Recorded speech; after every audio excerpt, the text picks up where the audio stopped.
নমস্কাৰ সকলোকে আন্তৰিক স্বাগতম জনাইছোঁ ছাত্ৰসকল আজি অনুষ্ঠিত হৈছে উচ্চতৰ মাধ্যমিক দ্বিতীয় বৰ্ষৰ ছাত্ৰসকলৰ কেনেদৰে মূল্যাংকন কৰা হ'ব তাৰ বাবে এখন উচ্চ স্তৰীয় কমিটিৰ বৈঠক অনুষ্ঠিত হৈছিল আৰু সেই বৈঠকত কি সিদ্ধান্ত লোৱা হৈছে হায়াৰ ছেকেণ্ডাৰী পৰীক্ষাৰ্থীসকলক কেনেকৈ মূল্যাংকন কৰা হ'ব লগতে এইবাৰ স্থান থাকিবনে নাথাকে সেই সন্দৰ্ভত কিছুমান গুৰুত্বপূৰ্ণ সিদ্ধান্ত লোৱা হৈছে তোমালোকক জনাম আজিৰ এই ভিডিঅ'টোৰ জৰিয়তে তোমালোকে ভিডিঅ'টো স্কিপ নকৰাকৈ শেষলৈকে চাই থাকিবা আৰু যদি মোৰ চেনেলত পোন প্ৰথমবাৰৰ বাবে আহিছে তেতিয়াহ'লে ছাবস্ক্ৰাইব কৰিবলৈ পাহৰি নাযাব গতিকে আহক ভিডিঅ'টো আৰম্ভ কৰোঁ ছাত্ৰসকল আজি উচ্চতৰ মাধ্যমিকৰ ছাত্ৰসকলক কেনেদৰে মূল্যাংকন কৰা হ'ব তাৰ বাবে উচ্চ স্তৰীয় কমিটিৰ প্ৰথমখন বৈঠক অনুষ্ঠিত হৈছিল আৰু সেই বৈঠকখন ইতিমধ্যে সম্পন্ন হৈছে আৰু বৈঠকৰ অন্তত কোৱা হৈছে যে কলা বাণিজ্য আৰু বিজ্ঞান কাৰিকৰী শাখাৰ মূল্যায়ন লগতে উচ্চস্তৰীয় কমিটিয়ে মন্তব্য কৰিছে যে CBSE আৰু আন ৰাজ্যৰ মূল্যায়নৰ পদ্ধতিৰ দৰে অসমৰ উচ্চতৰ মাধ্যমিকৰ ক্ষেত্ৰতো হ'ব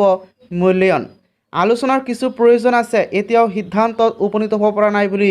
মন্তব্য কৰিছে উচ্চস্তৰীয় কমিটিয়ে লগতে উচ্চস্তৰীয় কমিটিয়ে মন্তব্য কৰিছে যে স্থান থাকিবনে নাই এই বিষয়ে এতিয়াও সিদ্ধান্ত বা আলোচনা হোৱা নাই পৰৱৰ্তী সময়ত সেই সন্দৰ্ভত আলোচনা কৰা হ'ব বুলি মন্তব্য কৰিছে উচ্চস্তৰীয় কমিটিয়ে ছাত্ৰসকলক ন্যায়ৰ পৰা বঞ্চিত নহয় বুলি মন্তব্য কৰিছে ৰেংক সম্পৰ্কত পৰৱৰ্তী সময়ত লোৱা হ'ব সিদ্ধান্ত দ্বিতীয়খন বৈঠক যেতিয়া অনুষ্ঠিত হ'ব সেই বৈঠকত চূড়ান্ত লোৱা হ'ব সিদ্ধান্ত এই মন্তব্য কৰিছে উচ্চস্তৰীয় কমিটিৰ বিষয়ববীয়াই ছাত্ৰসকল আজিৰ বাবে ইমানতে সমাপ্ত কৰিছোঁ যদি ভিডিঅ'টো ভাল পাইছা তেতিয়া লাইক আৰু শ্বেয়াৰ কৰিবলৈ পাহৰি নাযাবা ধন্যবাদ